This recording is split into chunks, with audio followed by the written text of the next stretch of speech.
I like to start and end each session with a little bit of desensitizing. This prevents the horse from getting nervous about me or my tools. I'm using the stick and string on the ground here, but really you're only limited by your imagination. Whether it's plastic bags, tarps, doesn't really matter what you use, as long as you keep the pressure on when she's being reactive and retreat when she relaxes. Here I'm just waving my arms around her head. I do this a lot with head-shy horses. As you can see, this doesn't really bother her, but every once in a while when I go to reach towards her head or do something quickly, she'll get a little nervous and lift her head up, so if that happens, I like to just spend a couple minutes doing this kind of thing to really reinforce to her, just stand there and relax, and my hands can flap all over by your face and nothing's going to happen.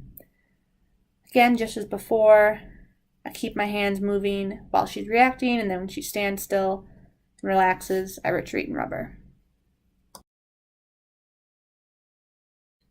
This is an exercise, some people call it run up and rub.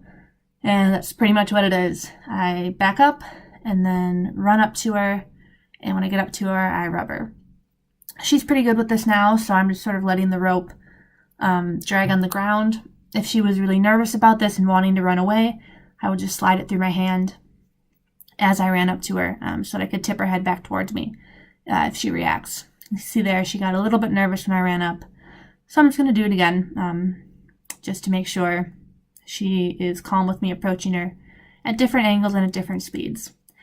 And I'll usually start directly out in front of the horse and then work my way all the way around to perpendicular like I was there. This is yielding the hindquarters. You can see I'm leaning forward, looking assertively at her hindquarters and tapping the stick on the air. And then when I want her to stop, I stand up, relax, and rub her with the stick. You'll notice I also use my left hand and lift it up in the air a little bit to help slow her front end down and help her pivot a little better. She's walking forward a little bit, which is why I'm lifting up with my left hand to encourage her front end to stay in one spot. And again, when I want her to stop, I just relax and rub her. Here I'm demonstrating lunging. When I want her to move off, I point up high in the direction I want her to go and cluck if she needs the encouragement. If she hadn't moved off, I would have used the stick and string and swung it towards her head and neck to encourage her to move off in the right direction. Here, when I want her to stop, I'm going to slide my hand down the lead rope, lean forward, step towards her hip, and encourage her to yield and face me. She's a little close, so I'm asking her to back up before I move her off. To go to the right, I point up high and cluck, and she should trot off. You'll also notice I'm moving forward and around in a small circle to stay behind her drive line. I'm always walking forward when I'm lunging. I don't ever back up. Again, when I want her to stop, I slide and I step and yield, bring her up to me, and rub her. This is the second step of lunging. It's a lot like the first. I point when I want her to go. I'm walking forward and around in a small circle with my hands neutral at my waist. Except now, when I want her to turn, instead of just yielding the hip and having her turn and stop that way, I'm stepping in front of her drive line and asking her to roll back over her hocks to go the opposite direction. So you'll notice I first switch hands. So I'm going to bring the stick under the rope, put it in my opposite hand, take a big step out sideways, and point off in the new direction. If she was being a little slow and not really putting in a lot of effort, I could step forward towards her shoulders as she was turning to encourage her to move with a little more enthusiasm. When I'm done, I yield her hindquarters to bring her into me and rub her as a reward. In this exercise, it's a bit similar to lunging, except now, instead of standing in the middle and facing her, I am walking next to her. My lead rope is shorter and my belly button is pointed forward as opposed to pointing at her. When I want to walk off, I stand perpendicular to her. I walk straight off and point up high, and she follows that feel of that halter on her face and comes up next to me. I usually rest the stick on her withers just as a good measure of how far away I want her to be. If she gets too far, I bump her nose towards me. If she gets a little close, I can tap that stick on her shoulders to move her away. When I want to yield her hindquarters and stop, I simply step towards her hip and push it away with my body language.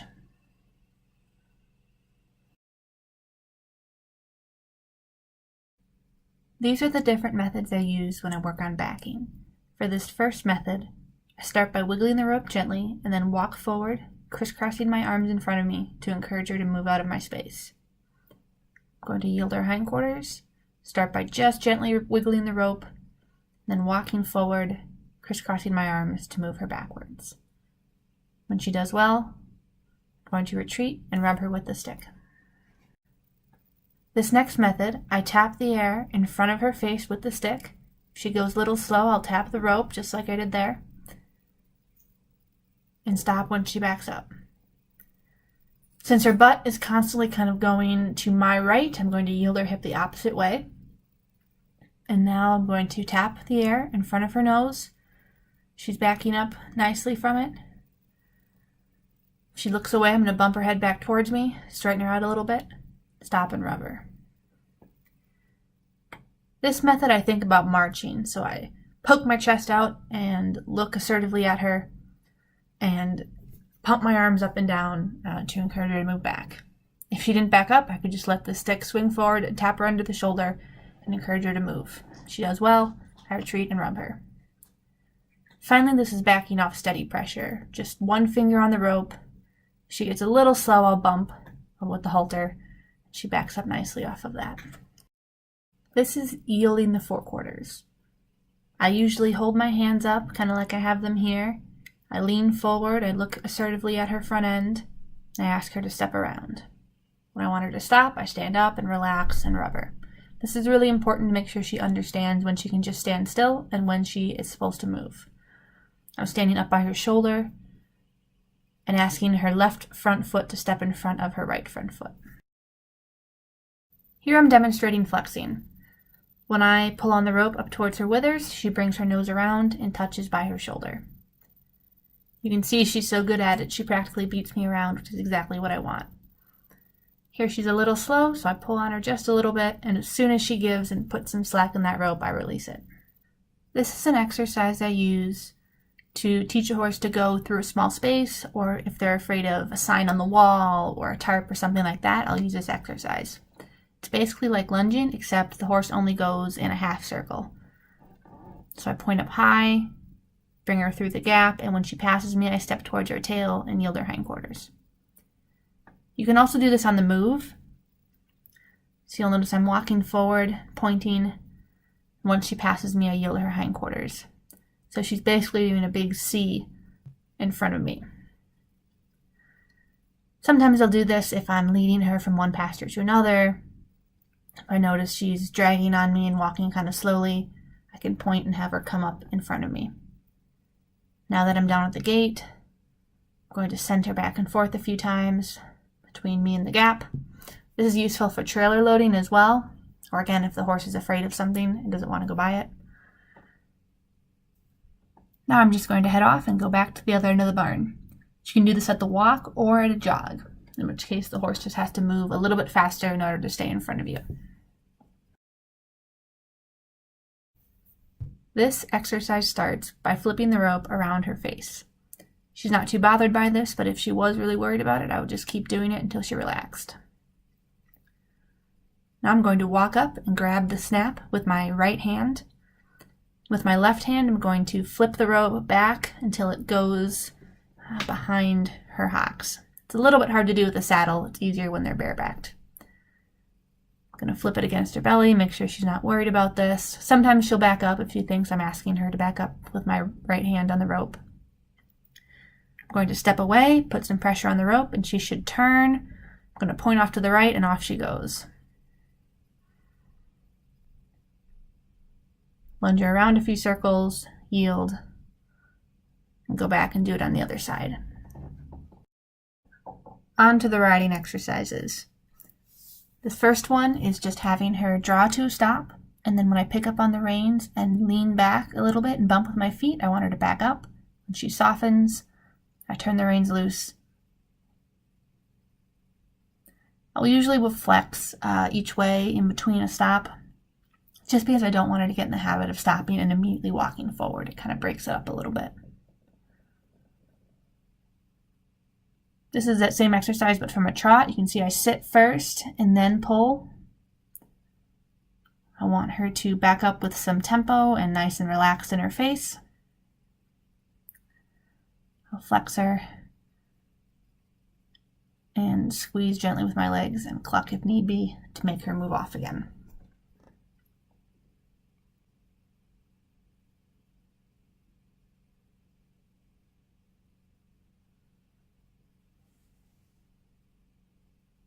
This is the same exercise, but now from the canter. So I sit first, she kind of ignores me here, and then I pick up with my reins to my legs, bump with my legs to encourage her to back up.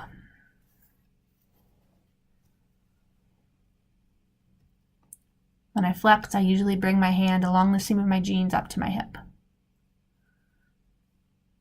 Here she gets a little confused. I want her to go forward, but she thinks I want her to back up.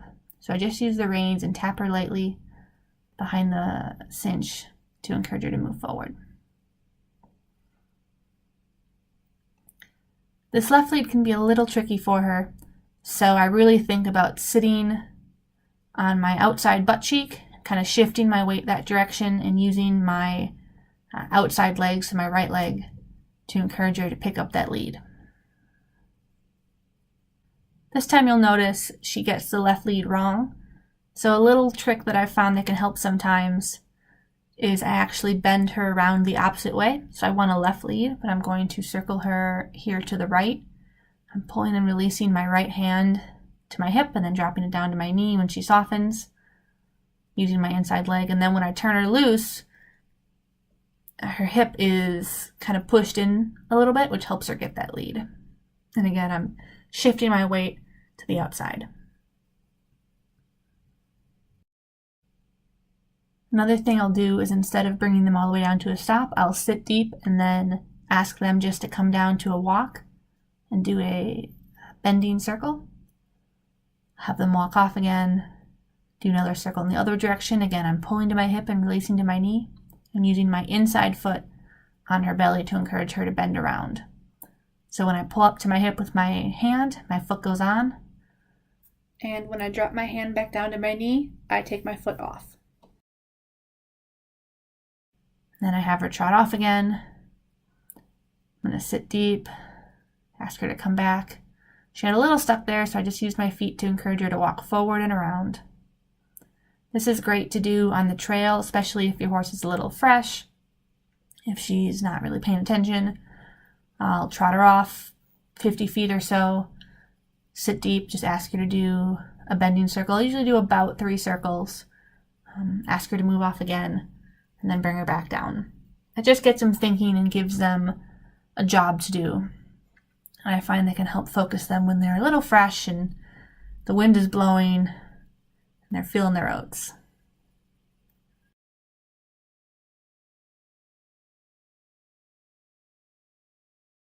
Lastly, I just wanted to show you some of the vertical flexion we've been working on.